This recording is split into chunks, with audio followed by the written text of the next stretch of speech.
ने आखिर इस वक्त इस्तीफे की घोषणा क्यों की? ये सवाल बिल्कुल जैसे ही उन्होंने इस्तीफे की घोषणा की, ऐलान किया कि मैं 2 दिनों के बाद इस्तीफा दे दूंगा, तो इसके पीछे की कहानी क्या हो सकती है, आखिर इसके पीछे की रणनीति क्या हो सकती है? हालांकि उन्होंने कह दिया कि मैं अब तब तक उस कुर्सी पर नहीं बैठूंगा जब तक कि जनता मुझे फिर से चुनाकर, यानी जनता का फैसला, अदालत का फैसला आ गया और मैं बाहर हूं, लेकिन अब जनता का फैसला आएगा तभी मैं उस कुर्सी पर बैठूंगा। क्या जनता के बीच जाने मात्र के लिए और चुनाव मात्र के लिए ऐसा अरविंद केजरीवाल ने किया है, या इसके पीछे कुछ और है? जरा समझा जाए। राहुल लाल जी, आपसे समझना चाहता हूं, कैसे देखते हैं आप? राजीव जी, सोचिए कि आज 15 सितंबर है और 18 सितंबर को जम्मू कश्मीर में प्रथम चरण के चुनाव होने वाले हैं। 5 अक्टूबर को हरियाणा में चुनाव संपन्न होने वाले हैं और उसके बाद फिर झारखंड और महाराष्ट्र के चुनाव की बात थी। लेकिन जिस तरह से अरविंद केजरीवाल ने अचानक से अपने इस्तीफे की घोषणा कर दी, और वो भी ये कि इस्तीफे वो 2 दिन बाद देंगे, तो देखिए पूरा का पूरा जो है कि पॉलिटिकल सिनारियो यहां से चेंज हो गया है। इस घटनाक्रम को अगर हम लोगों को देखना है तो मैं इसको 3 घटनाक्रम में देखता हूं राजीव जी, कि प्रधानमंत्री जी जब सीजीआई के घर जाते हैं और वहां पे गणेश पूजन में शामिल होते हैं, और फिर उसके बाद अचानक से जो रिहाई होती है अरविंद केजरीवाल की, और जिन शर्तों के साथ जो है कि जमानत होती है उनकी, हालांकि सुप्रीम कोर्ट की टिप्पणियां बड़ी तल्ख रही और उसमें सीबीआई फिर से दायरे में आ गया उसमें, लेकिन फिर भी उस समय तक लगातार एक मैसेज वहां से निकल के आ रहा था कि संभवतः जमानत देने दिलाने के पीछे भारतीय जनता पार्टी पर्दे के पीछे खड़ी है और हरियाणा चुनाव में कांग्रेस का खेल बिगाड़ना चाह रही है। ये एक स्थिति बनी हुई थी। लेकिन आज 12 बजे के बाद सर, राहुल लाल जी, ये नैरेटिव है या नैरेटिव है? नैरेटिव है जी। मैं कह रहा हूं एक नैरेटिव की स्थिति में कह रहा हूं, ये वास्तविक स्थिति तो कैसे हो सकती है? ये मैं कह रहा हूं कि लेकिन बीजेपी के खेमे में उत्साह की स्थिति थी। राजीव जी, मैंने आपके कार्यक्रम में पहले भी कहा है कि हरियाणा में चुनाव बिल्कुल आमने सामने की टक्कर के चुनाव है। वहां पे बीजेपी और कांग्रेस के बीच का चुनाव है वो, और आम आदमी पार्टी के दाएं बाएं होने से उनका बहुत बड़ा वहां पे कोई जनाधार नहीं है आम आदमी पार्टी का।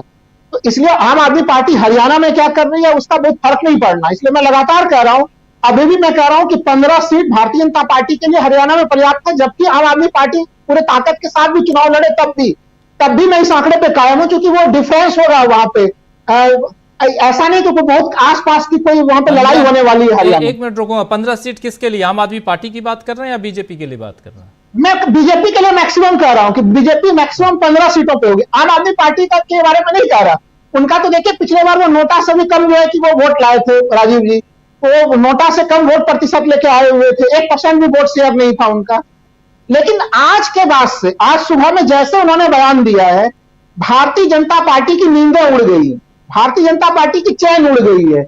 और जो जिस तरह से उन्होंने पूरा का पूरा नेशनल स्तर पे तमाम मुख्यमंत्रियों को सुझाव दिया, और एक जो इस समय देशव्यापी एक स्थिति चल रही है कि विपक्ष के लोकतांत्रिक सरकारों को गिराओ, अगर वो चुनाव में आप नहीं हरा पाते हैं तो आप ईडी, सीबीआई, इनकम टैक्स का प्रयोग कीजिए, आरोप लगा दीजिए। ये बात तो बिल्कुल सही उन्होंने कही कि भाई अगर वो आरोप मुक्त होने का इंतजार करेंगे, जब ट्रायल ही शुरू नहीं हुआ है तो आरोप मुक्त कैसे होंगे राजीव जी? आरोप मुक्त होने के लिए ट्रायल तो शुरू होनी चाहिए ना।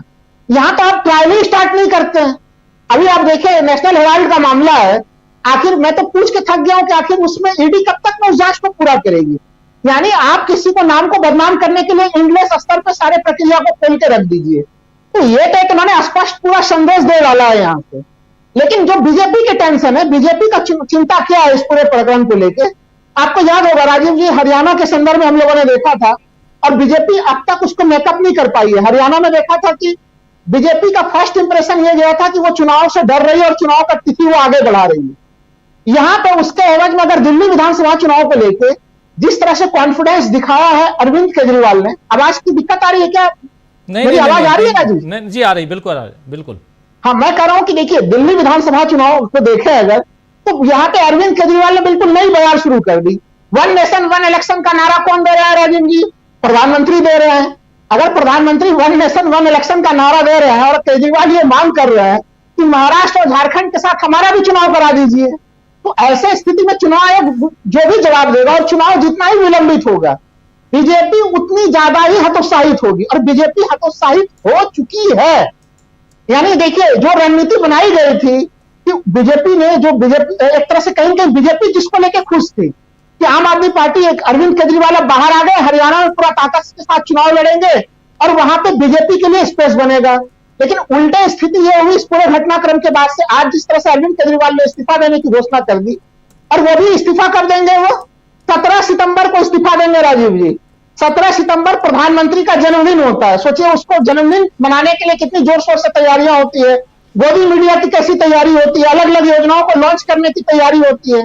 गोदी मीडिया अभी से चिंतित है कि 17 सितंबर को एक तो प्रधानमंत्री का जन्मदिन मनाया जाएगा, उसको कैसे कवर करेंगे, और दिल्ली में केजरीवाल इस्तीफा देंगे, नया कौन चेहरा होगा, वो बड़ा सा मामला होगा।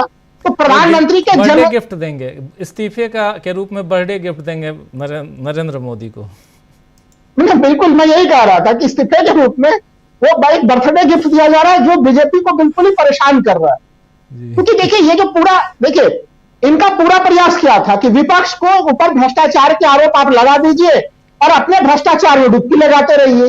लेकिन कहीं न कहीं जो तमाम जिस तरह से ईडी को लेकर सुप्रीम कोर्ट की तमाम टिप्पणियां रही, अभी हम लोगों ने देखा कि हेमंत सोरेन को लेकर जो रांची हाईकोर्ट की टिप्पणी रही, या फिर अभी अरविंद केजरीवाल को लेकर जो सुप्रीम कोर्ट की टिप्पणी रही, मनीष सिसोदिया के जमानत के समय सुप्रीम कोर्ट की जो टिप्पणी रही, अब भारतीय जनता पार्टी खुद ही पर्दे के पीछे, अब उनको अपने कदम पीछे खींचने पड़ रहे हैं।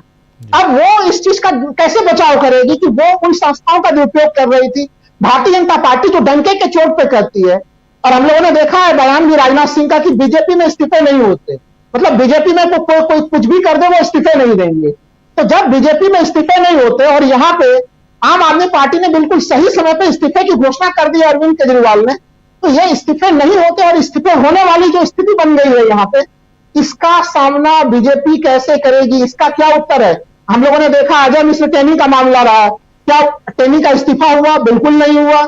अभी आप सोचिए सेबी के चीफ का मामला हम लोग देख रहे हैं, लगातार उनके ऊपर कितने ज्यादा भ्रष्टाचार के तमाम मामले उभर के सामने आ रहा है, राष्ट्रीय स्तर पे, अंतर्राष्ट्रीय स्तर पे, लेकिन उसका कोई प्रभाव नहीं हो रहा। निर्मला सीतारमण कोई भी जिम्मेवारी लेने के लिए तैयार नहीं है, प्रधानमंत्री कोई भी जिम्मेवारी लेने के लिए तैयार नहीं है, रेल मंत्री भी कोई जिम्मेवारी लेने के लिए तैयार नहीं है। तो ये एक मैं मान रहा हूं कि एक ऐसा पॉइंट है यहाँ पे कि इस जगह पे बीजेपी बिल्कुल बेबस है। और ये देखिए इसका प्रभाव केवल दिल्ली विधानसभा चुनाव पे नहीं पड़ेगा, अगर बीजेपी इसी तरह से बैकफुट पे रहेगी तो इसका असर जो आने वाले दिल्ली विधानसभा चुनाव से पहले जो विधानसभा के चुनाव होंगे वहां पे भी बीजेपी बैकफुट में होगी। और एक चीज जो भी प्रशांत जी कह रहे थे, थोड़ा वो लाइन बोल के मैं खत्म करूंगा कि भारतीय जनता पार्टी 6 चुनाव जीती है, 6 चुनाव लगातार हारी है दिल्ली में, विधानसभा के चुनाव हुए, और उनका वोट शेयर भी 31 से लेकर 36% के बीच में वोट शेयर रहा है इन 6 चुनावों में। लेकिन इसके बावजूद भी वो दिल्ली में कोई अपना चेहरा नहीं दे सकी है। 2020 के विधानसभा चुनाव में याद होगा कि अरविंद केजरीवाल जी ने, आम आदमी पार्टी ने खुद भी पोस्टर लगा दिया था कि दिल्ली के जनता को अरविंद केजरीवाल को चुनना है या मनोज तिवारी को चुनना है। तो दिल्ली बीजेपी के भीतर के जो हलचल की कहानियां है कि वहां पे उनके पास एक भी चेहरा नहीं है। अब तो बीजेपी के लोगों को यह टेंशन है कि आखिर मनीष सिसोदिया मुख्यमंत्री नहीं बनेंगे, अरविंद केजरीवाल मुख्यमंत्री नहीं बनेंगे, तो क्या इन दोनों के अतिरिक्त भी